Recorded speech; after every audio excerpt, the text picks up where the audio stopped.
4924-8387.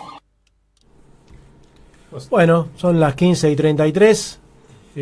Arrancamos el último bloque de este programa del día de la fecha, 7 de julio. Le mandamos saludos a Walter Soria. Así es, Walter Soria y su guitarra están escuchando el programa, nos mandaron un mensajito, los saludamos. A Mailú también mandaron saludos. Y a Mailú también. Y vamos a mandar, ya que estamos con los nombres originarios, a Tayel, mi sobrino, que cumplió años ayer. Felicidades. A Carlos Paz, y nos escuchan todas las semanas. Walter y su hija que estuvieron en la fiesta del Día de Canilla. Claro, vinieron ellos aquí al programa un día, que vos no estuviste. No estuve yo. Y después estuvieron la fiesta del 1 de mayo de los Canillitas y de Comunidad Canilla. Ah, el 1 de mayo. Ya que estamos en efeméride, el día de ayer la corresponsal en México, Yavira, cumplió años, así que la pueden felicitar. Bueno, 6 de julio, San Jerónimo, día de la Fundación de Córdoba. ¿Cómo se llama? ¿Qué nombre? Yamila. Saludos a Yamila. Yamila Tamara. Yamila Tamara está siempre presente en la página de Facebook de Canillas en el Aire. Muy bien. Bueno, continuamos. Procedemos. Te decía de la noticia que puede asimilarla a una persona con una ideología distinta o sí, que la puede asimilar de diferentes maneras. Una misma noticia. Claro, yo creo que como trabajan con el pequeño gramo de verdad y grano de verdad, y con el pequeño grano o gramo que cada uno le damos, a los medios no le interesa si una persona cree o no cree en lo que informa. Lo que sabe es que esa persona, para informarse, tiene que pasar por el medio. Y entonces el medio captura un elemento. Lo voy a poner en algo de la vida cotidiana del psicoanálisis. Digo, desde el punto de vista de la práctica, mucha gente llega al análisis, pide psicoanalizarse, porque quiere hacer una forma de vida que no esté de acuerdo con lo que sus padres le transmitieron. No porque esté en contra, sino porque quiere hacer otra cosa en la vida. Ajá. Bueno, si el poder de los padres sería total, inmenso, como aparece ser el poder de los medios, un psicoanálisis no sería practicable porque nadie podría cambiar. O sea, cuando alguien llega al análisis planteándose esas cosas, es porque el régimen del cual viene, bueno, malo o todo lo contrario, ya tiene fisuras, ya tiene quiebres que de alguna manera le insinúan que sería conveniente que comience a pensar en otra forma de encarar su vida profesional, erótica, amorosa. O sea, no porque esté en contra o a favor de lo que los padres le transmitieron, sino porque hay algo que no funciona. Yo creo que los medios de comunicación capturan. Pero mira qué grande la influencia de los padres en ese caso, que tienen que recurrir a un profesional para independizarse de esas cosas. Sí, es muy interesante. No, es muy interesante lo que decís. Esta observación que tú haces se la suele tomar como un desprestigio del psicoanálisis. Mirá, la gente paga por encontrar a alguien con el cual lograr hacerse un camino en la vida. Esa es la versión, digamos, pesimista, la versión que critica al psicoanálisis. Yo no la pongo en tela de juicio. Digo, en primer lugar, a mí no me viene mal que la gente se venga a analizar, pero de todas maneras acepto esa posibilidad crítica. Pero también está el otro lado de esa crítica. Hay que encontrar las condiciones para encontrarse con alguien que avale la nueva vida que vos querés encarar. Lo pongo en un ejemplo sencillo. Empecemos de un ejemplo grande. Un día le preguntan a Evo Morales, pero usted tiene una política que va contra el consumo, por ejemplo, de artefactos del hogar. Y entonces Evo Morales dijo, ¿y quién dijo que tenemos que consumir eso? No, pero la felicidad, ¿y quién dijo que la felicidad pasa por consumir? O sea, es una idea que en el momento en que Evo Morales la dijo, incluso en fechas posteriores, después la retomó el Pepe Mujica en el Uruguay, no así en la Argentina, que se estimulaba el consumo como forma de inclusión, pero no me quiero meter en eso. Era una idea subversiva. No es fácil encontrarse a alguien que se atreve a cuestionar lo que aparece como natural. ¿Cómo? ¿No te vas a comprar un televisor? ¿Cómo? ¿No vas a tener un lavarropa automático? Cuando logramos disponer de una fábrica de pan que se enchufa a 220, es cuando empezamos a añorar el pan casero que compramos en la ruta. Exactamente. Que está hecho a ley. Claro. De dudoso proceder la ley. Por eso, pero ¿quién dice que la felicidad pasa por el segundo pan, el pan Claro, de hecho con la maquinita? ¿Y por qué no el tercero? ¿Y por qué no otra forma? Bueno, cuando alguien va a análisis, lo que busca es tener un espacio que lo acompañe en esta experiencia imposible de tener una vida que sea la que él quiere tener.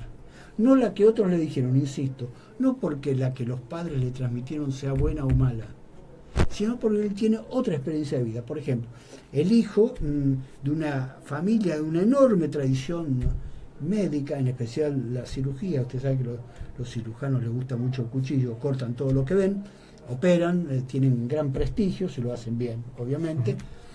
Y de pronto aparece un hijo que iba a ser ya el que iba a empezar a estudiar nuevamente la carrera de medicina, diciendo, yo no quiero estudiar medicina. Y entonces el padre, muy comprensivo, liberado, le pregunta, bueno, pero vos, ¿qué es lo que querés estudiar? El tiribillú. El padre lo mira, ustedes saben lo que es eso, un instrumento de música que tocan los aborígenes de Australia, muy largo. Y el padre dice, pero ¿de qué vas a vivir? De tocar eso. Pero eso es imposible. ¿Estás loco? ¿Quién te va a pagar por tocar eso? Si nadie escucha esa música. Pero este joven lo que requería es alguien que le dijera, bueno, a ver, si como roncas duermes, si estás dispuesto a meterse a ese estudio y con eso abrirte una forma de vida en un marco de una familia de una enorme tradición médica. O sea, su actitud, mutatis mutandis, es semejante a lo que ocurre con los medios. Los medios te llenan de publicidad, de propaganda, incluso ahora este juguete nuevo que salió, que si tenés humedad en tu casa en Buenos Aires, ¿no? Si no tenés humedad, no vivís en Buenos Aires, que te va a cambiar la humedad de tu casa. Y te lo pasan tantas veces por día que un día vos te ves en un negocio comprando un aparato que no va a servir para nada, salvo para la empresa que lo vende, ¿no? Bueno, pero frente a eso hay alguien que dice, no,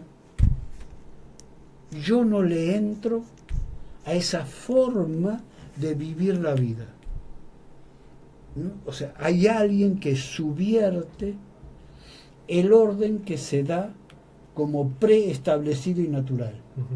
Con los medios creo que ocurre lo mismo. Si no, no podríamos explicarnos que todos los medios más o menos funcionan con la misma lógica. Es triste comprobar lo que está pasando con el periódico La Jornada y con Página 12 en Argentina, pero de todas maneras podemos distinguir que hay medios y medios, incluso hay medios alternativos.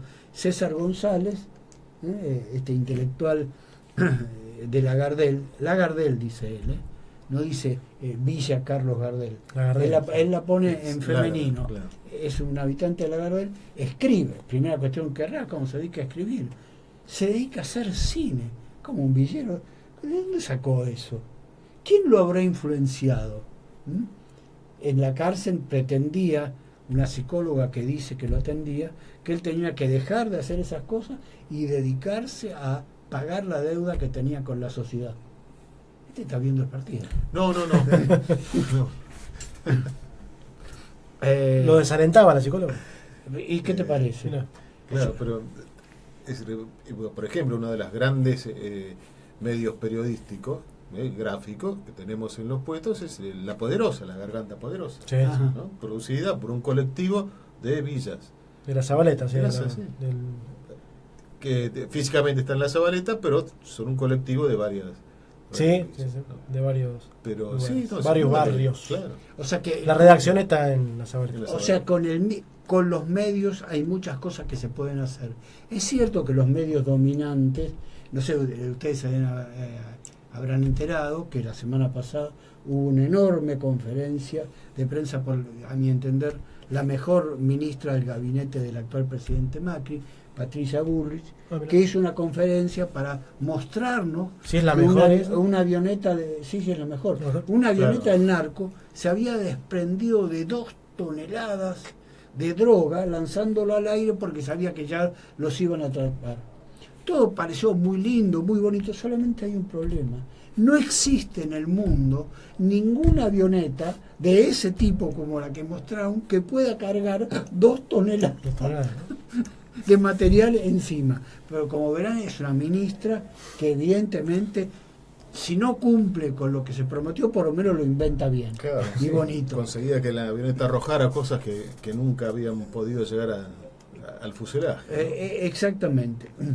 Creo que en ese sentido el tema de los medios, de el supuesto lavado de cerebro, nos puede hacer acordar una película que seguramente varios de nosotros vimos, yo creo que lo vimos los tres, la de La Naranja Mecánica.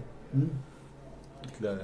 Es la historia de un, entre comillas, delincuente que hace las tropelías que se le ocurren y que luego lo toman prisionero y comienzan a lavarle la cabeza, ¿no? A deprivarlo del sueño, someterlo. Ahí nos está mostrando nuestra biblioteca móvil imágenes de la película. Ahí está la escena de deprivación del sueño y comienzan a meterle frases en el cerebro. Ajá. Saludamos al gallego de la radio de Vélez que está acá todavía dando vueltas. Termina el programa a las 14 y él sigue dando vueltas acá en la radio. Está dando vueltas a la cancha. Bueno, es interesante porque este personaje que inicia haciendo tropelías terribles en la ciudad londinense termina incorporándose como un policía más. Ahora, miren qué cuestión extraña. En muchos lugares de la policía, por lo menos de América Latina, hay algo extraño. Los policías salen a reprimir al pueblo y lo reprimen muchas veces con bastante ganas. Y sin embargo, vienen del mismo lugar, provienen de los mismos sectores. Los barrios. Los mismos barrios. Sí, son vecinos, obvio. Exactamente. César González, en su anterior artículo, en Sudestada, justamente habla de eso, de la relación entre el policía con los villeros, que el policía también es un villero. Bueno, ¿cómo se produce esa transformación? Ese lavado de cerebro. Bueno, es un tema que aparece ahí en esta película Stanley Kubrick, La Naranja Mecánica. Que es el intento de controlar el alma, introducirle elementos al alma que ya no operen desde afuera. Ya no necesitas a alguien que te diga tenés que consumir, sino que tu alma te lleva a consumir. Está predispuesta para eso. Exactamente, participa de esa operación.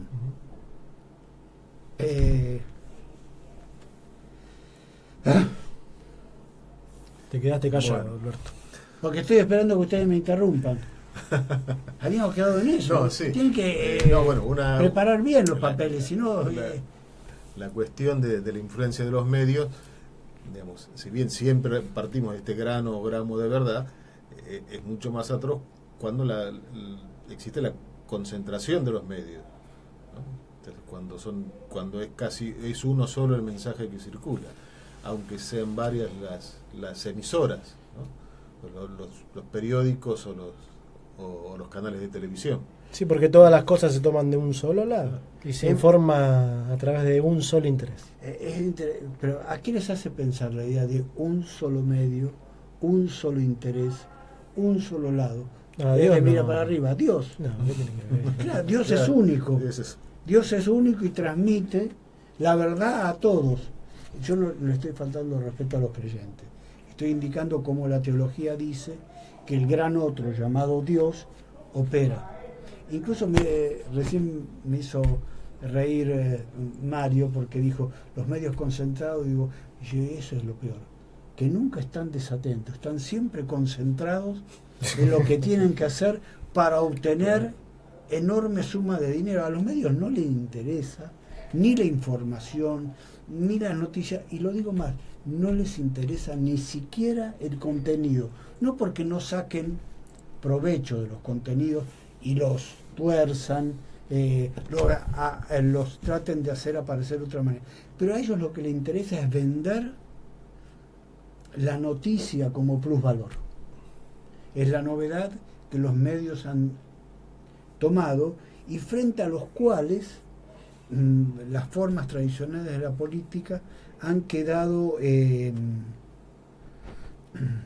¿cómo diría?, desvalijadas, desprotegidas, porque antes con la ideología uno se las arreglaba. Bueno, si uno era de izquierda, no, esas cosas del capitalismo claro, no te iban a llegar. En el caso de los diarios, las publicaciones gráficas en general, la mayoría son publicaciones comerciales, ¿no? Es decir, precisan de auspicio para poder llegar, ¿no?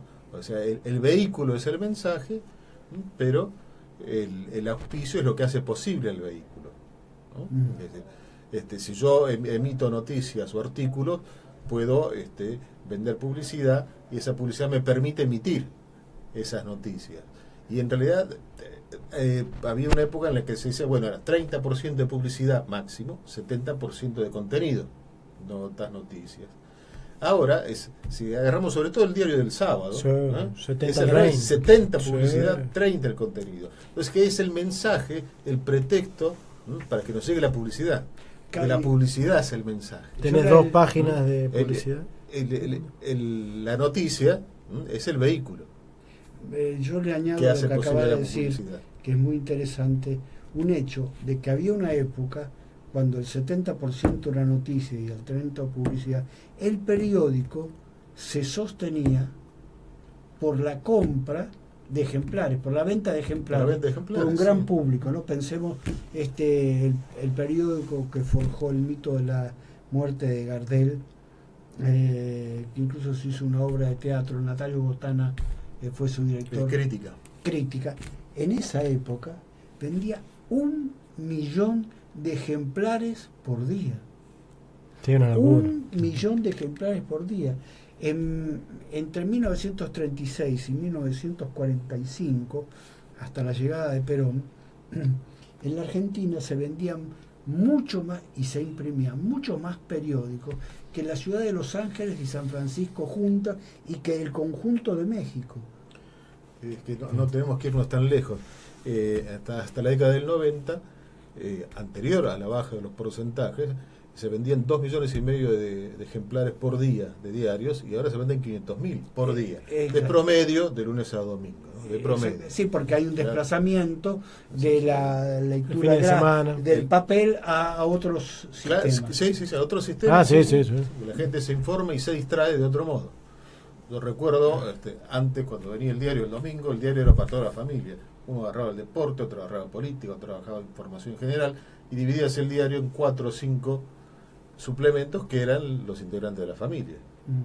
Y ahora tenés el noticiero a las 24 horas, y entonces ya te informaste del toque. Cuando tenés la información en los celulares. No, esto que dice él, ¿no? Cuando tenés un noticiero que trabaja las 24 horas del día dando noticias, si no tenés noticias las inventás, porque el negocio es sostener la audiencia y vender noticias, más bien vender el medio. Sí. Bueno, una de las máximas de uno de los grandes periodistas del medio es que la realidad no te arruina una buena nota. Exactamente. Y las usinas de información, los días que no sucede nada, porque hay días que no sucede nada, que salir a buscar. Son los más complicados y son los de más trabajo, porque hay que generar la noticia, aunque claro, la noticia por no eso, existe. Mirá qué interesante el verbo que utilizaste. Si no hay noticias para informar, la genero. Así es. Creo una noticia de la nada, o alargo una noticia. Hoy, por el tema que íbamos a tratar, me decidí a ver un noticiero, no recuerdo ni de dónde, de qué canal era. Estuvieron media hora con esta cosa terrible que pasó en esta pareja que practicaba el swinger y que una joven de 19 años apareció muerta, pero media hora. No tenían que informar, pero era media hora sobre eso para cubrir el tiempo. Es como ese sketch de Capusotto en radio, son las 7 de la mañana, hay 2 personas, y son las 11 de la noche, hay 43 personas que murieron de este modo, porque lo repitieron 43 veces. Sí, exactamente. El análisis empírico que hace Capusotto de los medios es precioso. Sí, incluso es muy interesante observar cómo muchos noticieros, para los que gustamos de deportes elitistas, como el tenis, por ejemplo, que te pasan la información, pero la imagen del encuentro que te están mostrando se jugó hace 2 años. Sí, Lo importante es tomar personajes importantes y cubrir. Para el día de hoy teníamos pensado, lamentablemente la cortesía que tuvimos no se pudo efectuar. Hay que tener cuidado con las cortesías. Yo aprendí algo de eso. Íbamos a contar con una entrevista telefónica con Silvia de Mercado. Por favor, Silvia de Mercado, que escribió un libro que se llama El inventor del peronismo, Raúl Apol, el cerebro oculto que cambió la política argentina. Yo tengo la tercera edición de mayo del 2013. Me decidí a leer este texto porque lo primero que apareció cuando le sugerí a un amigo, no, es una derechista, mirá lo que dice del peronismo. Este libro, estemos de acuerdo con ella o no, me interesa muy poco eso, documenta cómo el peronismo construyó un sistema de medios que, entre otras cosas, inventó al peronismo, y donde en esa invención toman elementos de la realidad. Por ejemplo, Apol le propone a Perón que el movimiento se tenía que llamar, o el partido se tenía que llamar Partido Peronista. Perón estaba sorprendido, duda, pero ¿de dónde lo había tomado Apol? No lo había inventado. Ya la gente hablaba de somos peronistas. Entonces, lo avancé en la lectura porque se presenta con 2 frases este texto. Sí, queda un minuto. Dale. Sé perfectamente, sin embargo, que bajo el peronismo no habría podido publicar un libro como este, ni los artículos periodísticos que lo precedieron, ni siquiera intentar la investigación de crímenes policiales que también existieron entonces. La mayoría de los periodistas y escritores llegamos en la última década a considerar el peronismo como un enemigo personal, y con sobrada razón. Pero algo teníamos que haber advertido: no se puede vencer a un enemigo sin antes comprenderlo. Es una frase de Operación Masacre escrita por Rodolfo Bosch. Digamos que no es una frase que se puede decir de un gorila. Lo que me interesa es que este texto avanza, lo sepa la autora o no, lo haya querido o no, en desarmar un mito, desarmar las escenas de un mito. ¿Cómo hace un análisis? Un análisis desarma la escena mítica de la familia, de una familia que está marcando las pautas, que dice lo que hay que hacer y lo que no hay que hacer, lo que se puede hacer y lo que no se puede hacer. Vale. Muy bien, Alberto. Nos veremos el viernes que viene en otro programa de Calle Aire. ¿Te quedó algo, Mario? Sí, saludamos a Pedro de Hontevedia, que se comunicó con nosotros y nos manda una consulta respecto de la intervención, pero ya lo habíamos respondido en la primera hora anterior. Así que...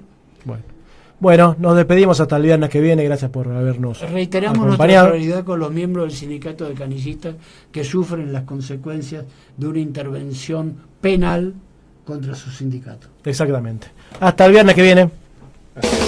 AM810 Radio Federal, www.810am.com